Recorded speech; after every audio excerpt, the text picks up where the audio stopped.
Good morning students.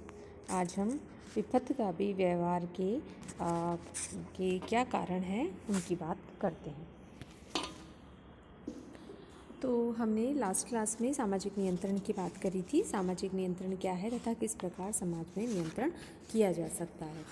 सामाजिक नियंत्रण के क्या लाभ हैं, क्यों सामाजिक नियंत्रण होता है। तो सामाजिक नियंत्रण समाज में विपथगामी व्यवहार यानी समाज में अराजकता तथा असंतुलन ना फैले, उसके लिए सामाजिक नियंत्रण अत्यंत आवश्यक है। सामाजिक नियंत्रण का उद्देश्य समाज में विभिन्न व्यक्तियों को सामाजिक मानदंडों के अनुरूप कार्य करने के लिए प्रेरित करना है।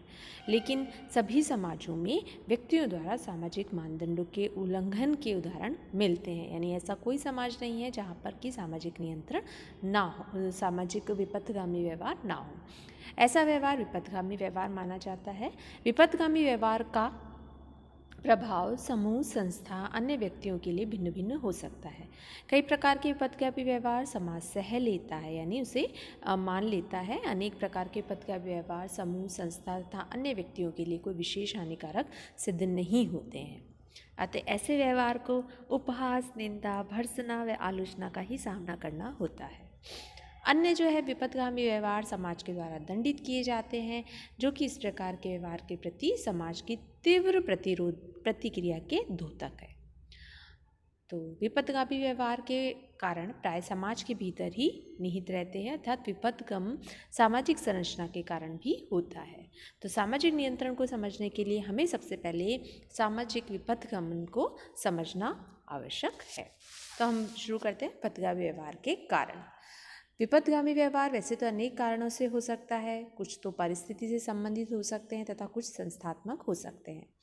इनमें से किसी भी एक कारण के उपस्थित होने पर विपथगामी व्यवहार हो सकता है तथा व्यक्तित्व में परिवर्तन भी आ सकता है।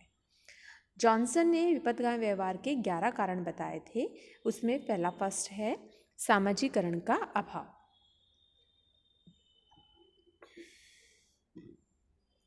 या हम इसे बोल सकते हैं गलत सामाजिकरण। गलत सामाजिकरण का अर्थ यह है कि समाज मान्य मूल्यों की दोषपूर्ण शिक्षा देना। जब सामाजिकरण नहीं हो पाता है तब विपथगामी व्यवहार निश्चित रूप से संभव होता है। सामाजिकरण बचपन से ही किया जाता है। बच्चों को समाज के अनुकूल, वहाँ की संस्कृति के अनुकूल शिक्षा प्रदान की जाती है। लेकिन जब सामाजिकरण परिपूर्ण ढंग से उस समाज के अनुरूप नहीं होता है तो कहीं ना कहीं विपथगामी व्यवहार निश्चित रूप से वहाँ संभव है। जब अपूर्ण तथा दोषपूर्ण होता है तब भी अपराध बढ़ते हैं तथा एक रूपता में बाधा आती है। यानी सही कहा जाए तो विपथगामी अधिकांश सामाजिकरण की प्रक्रिया में दरारे से होता है। नेक्स्ट हम बात करते हैं दुर्बल अनुशंसतियाँ। अनुशंसतियों से तात्पर्य उस व्यवस्था से है जो व्यक्ति को अच्छे कार्य के लिए पुरस्कार एवं गलत कार्य के लिए दंड की व्यवस्था की स्वीकृति प्रदान करता है। समाज में जब अनुशंसतियाँ कमज़ोर हो जाती हैं तो व्यक्ति सही आचरण नहीं कर सकता है, क्योंकि उसका उचित पुरस्कार उसे नहीं मिल पाता है तथा गलत आचरण इसलिए करता है कि उसे उसका दंड नहीं मिल पाता है। तो वह सोचता है सब ऐसे ही चलता है, जिससे कि विपथगामी व्यवहार करता है।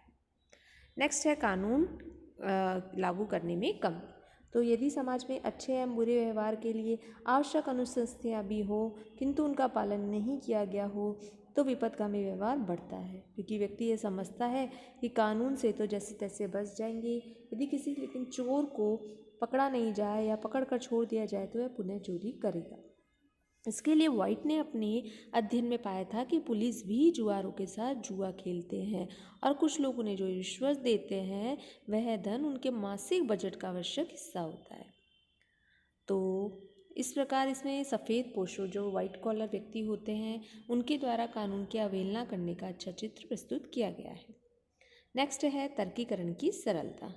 अनेक बार विपथगामी व्यवहार इसलिए भी होता है कि तर्कों के द्वारा हम गलत बात को सही सिद्ध करने का प्रयास करते हैं।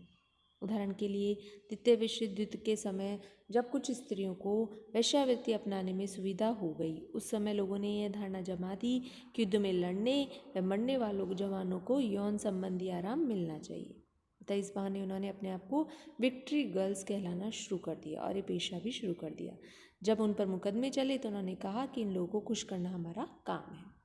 तो भारत में जैसा कि देवदासी प्रथा संस्थात्मक धार्मिक जो स्वरूप भी इस कोटि में ही आता है। तो इस तरह से कई तर्क देकर भी विपथगामी व्यवहार को सही सिद्ध किया जा सकता है। नेक्स्ट है सामाजिक मानदंडों की अनिश्चित सीमा होना। तो पार्सन ने कहा था कि क्रांतिकारी राजनैतिक कोटि का विपथगमन व्यवहार समाज के वैदिक मूल्यों और उनके बीच खाई को सामान्यतः पूरित कर लेता है। जैसा कि देशभक्ति या स्वतंत्रता का कोई क्षेत्र परिभाषित नहीं है, अतः उनमें जो व्यवहार विपथगामी है वह सामाजिक मानदंडों के अनुरूप हो जाता है। उदाहरणार्थ नरहत्या एक अपराध है, किंतु युद्ध के समय देशभक्ति के संदर्भ में दुश्मन की हत्या करना सामाजिक मानदंड बन जाता है। स्वतंत्रता संग्राम में क्रांतिकारियों द्वारा रेल की पटरियों को उखाड़ना, टेलीफोन के तार काटना, अंग्रेज अधिकारियों की हत्या करना आदि भी इस तरह के व्यवहार में शामिल किया जा सकता है। नेक्स्ट है उल्लंघनकारी व्यवहार की गोपनीयता। तो कई बार विपथगामी व्यवहार गोपनीय स्थिति में संपन्न होते हैं। उदाहरण के लिए शराबबंदी के क्षेत्र में चोरी छिपे शराब पीना, जुआ खेलना आदि होता है। जिस सामाजिक मानदंड का उल्लंघन हो रहा है वह खुले रूप में समाज के सामने होना भी चाहिए, अन्यथा वह अंदर ही अंदर बढ़ता जाएगा। तो मर्टन ने इसके लिए बताया था कि एक रूपता के साथ साथ सामाजिक नियंत्रण का हमें खुले रूप में ही प्रयोग करना चाहिए। नेक्स्ट है अनुचित एवं भ्रष्ट ढंग से कानून का प्रवर्तन करना। जब कानून का प्रवर्तन अनुचित एवं भ्रष्ट तरीकों से होता है तो जो लोग कानून में विश्वास करते हैं वे उनमें आस्था खो देते हैं तथा विपथगामी व्यवहार को करने को प्रेरित करते हैं। नेक्स्ट है अपराध के शिकार का सहयोग, यानी कि अपराधी जो जब व्यक्ति कुछ ना कुछ करते हैं जिनको अपराध के कारण क्षति हुई तो वह निश्चित रूप से विपथगामी व्यवहार की ओर बढ़ावा मिलता है हमें। तो इस प्रकार से हम ये देखते हैं कि विपथगामी व्यवहार के क्या कौन कौन से उनके कारण हैं। नेक्स्ट है हम बात करते हैं धर्म क्या है। अब धर्म सामान्य बोलचाल में हम धर्म को हिंदू मुस्लिम सिख ईसाई के द्वारा किए गए पूजा पाठ, उनके किए गए कर्म कांडों से जोड़ देते हैं, परंतु धर्म की जो वास्तविक परिभाषा है, जो धर्म है, धर्म सामाजिक नियंत्रण का एक साधन है।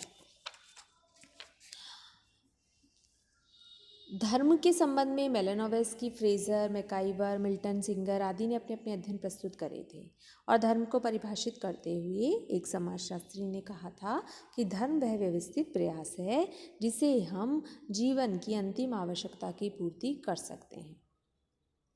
इनके अनुसार धर्म जो है वो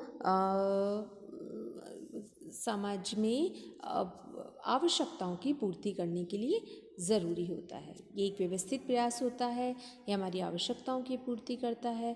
धर्म कम या अधिक मात्रा में अधिक प्राकृतिक तत्वों, शक्तियों, आत्मा से संबंधित विश्वासों तथा आचरणों की एक संगठित व्यवस्था भी है। धर्म एक अलौकिक शक्ति में विश्वास है। अलौकिक शक्ति से तात्पर्य ऐसी सत्ता से है जो संसार की ना होकर दूसरे संसार में है। तो उस अलौकिक शक्ति के सामने हम सब समर्पित करते हैं। तो धर्म का संबंध पवित्र अपवित्रता से नहीं है।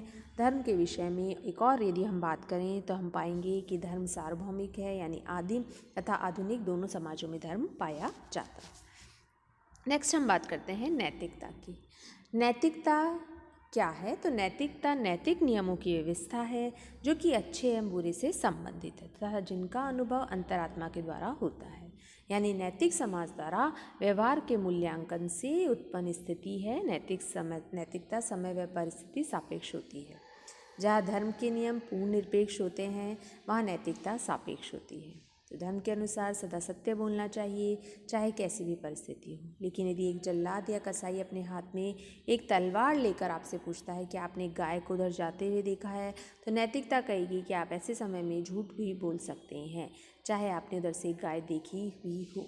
यानी धर्म नैतिकता है, बहुत गत्यात्मक होता है, डायनामिक होता है। ये हमेशा अच्छे एवं बुरे यानी क्या सही है उसकी बात करता है। तो नैतिकता का जो स्वरूप है वो धर्म से विपरीत होता है, धर्म अडिग है, जबकि नैतिकता है वो समाज सम्मत होता है। तो इस प्रकार से हमने आज धर्म, नैतिकता तथा विपथगामी व्यवहार के बारे में अध्ययन करा है। इससे आगे का अध्ययन हम नेक्स्ट क्लास में करेंगे। धन्यवाद।